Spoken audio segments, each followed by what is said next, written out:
students, last class we had learned the concept of blood pressure, isn't it? So, students, you might have got a cut or injury on your hands or legs ever, isn't it? And we have seen that as soon as we got an injury or cut, it will start bleeding. And we must stop the bleeding in order to control the loss of the blood pressure, which would reduce the efficiency of the pumping system.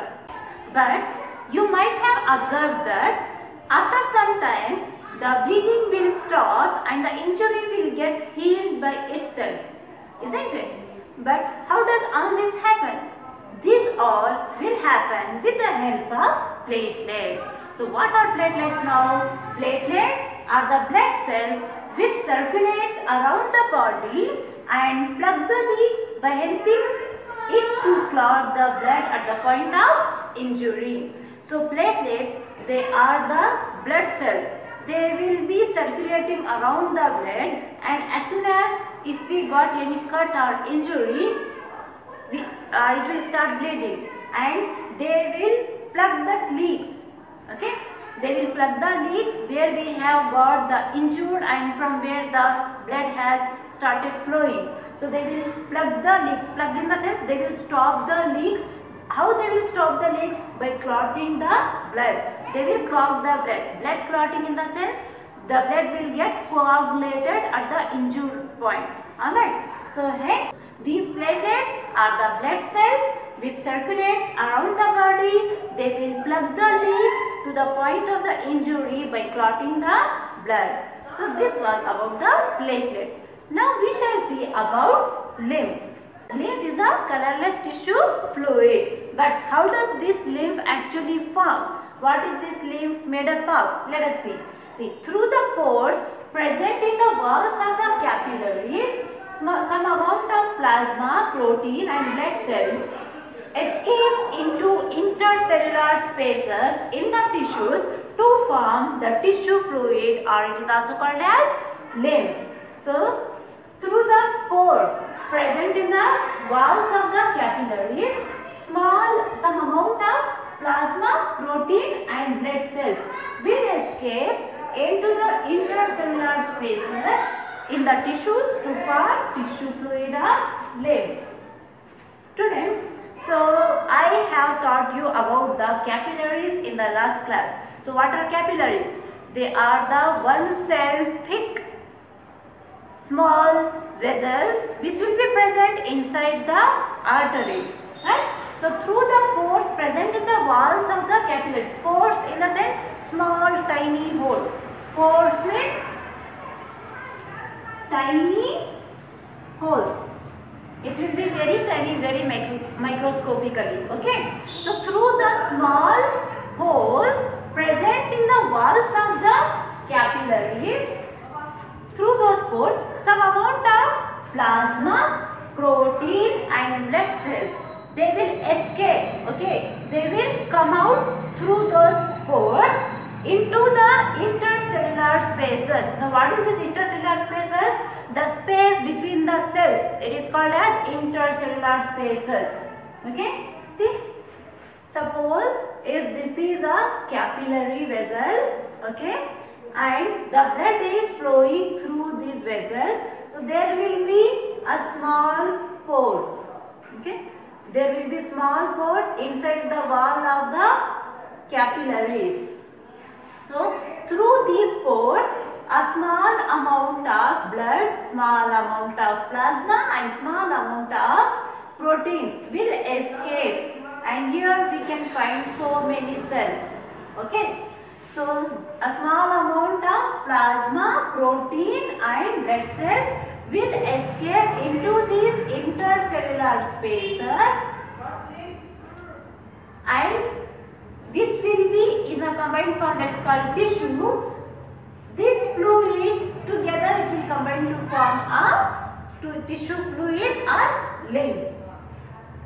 So lymph, it's also called as tissue fluid.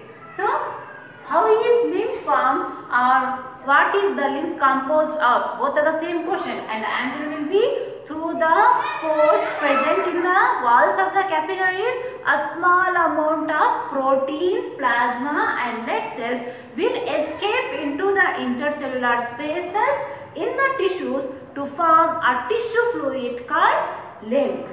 Got the point, students? Now, what is the function of the lymph? We shall see now. So, students, this lymph, the function of lymph are, the lymph, it will drain into lymphatic capillaries from intercellular spaces and which will join to form large lymph vessels and larger veins. So this lymph, first it will drain into lymphatic vessels, okay? It will drain into lymphatic capillaries from the intercellular spaces which joins together to form larger vessels and veins. What are veins?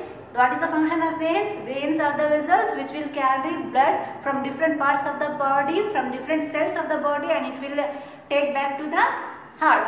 So they will be formed through lymph. The first function, students. And the second function will be the lymph. It will carry the digested and the absorbed fat from the intestine. So this lymph, it will carry the digested and absorbed fat from the intestine.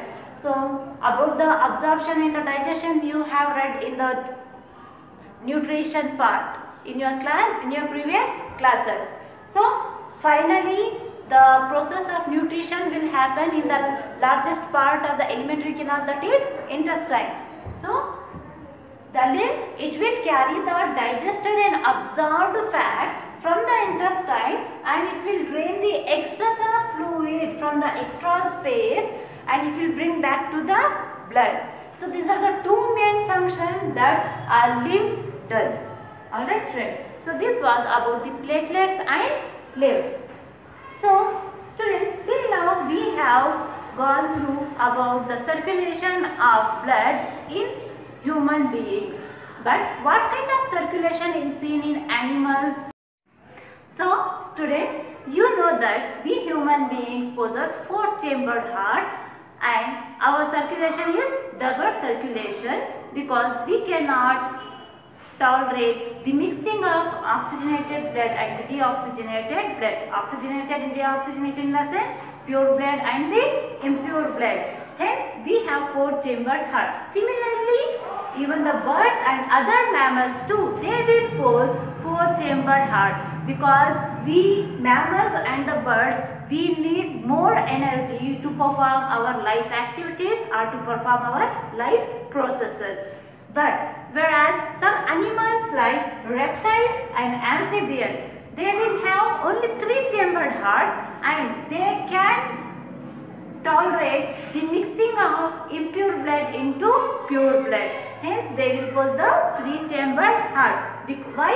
They can tolerate the mixing of oxygenated blood and deoxygenated blood because they requires very small amount of energy to perform their life activities because they will depend on the temperature of the atmosphere for their life processes.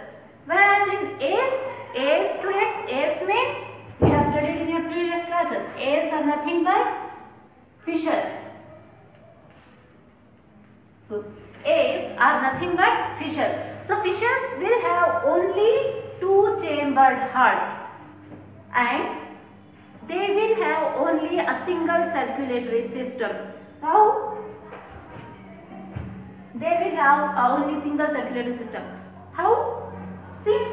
So as if it's a fish and there will be the gills here, and as soon as the heart of the fish pumps the blood, it will reach to the gills. Here oxygenation of the blood will happen. The deoxygenated blood will get converted into oxygenated blood and from here directly it will go to all other parts of the body of the fish. Hence we can see the fishes, the apes, they will have a single circulatory system as the blood enter only once. But whereas we human beings, we have double circulatory system as if the blood enter twice the heart at each cycle, then it will be considered as double circulatory system. Now students, Birds and we mammals will have 4-chambered heart, and we cannot tolerate the mixing of oxygenated blood into deoxygenated blood, as we require more energy to perform our life activities or life processes. Whereas reptiles and amphibians, they will possess 3-chambered heart, and they can tolerate a mixing of oxygenated and deoxygenated blood, because they will be in small amount of requirement for their life activities, because they will depend on the temperature of the atmosphere to perform the life processes. And fishes, they will have only 2-chambered heart and will possess single circulatory system. So this was about the circulation in human beings and other animals. About the transportation in plants, we shall see in the next class. Till that, go through the concept, explain, and note down all the points, remember it. Okay students? Thank you.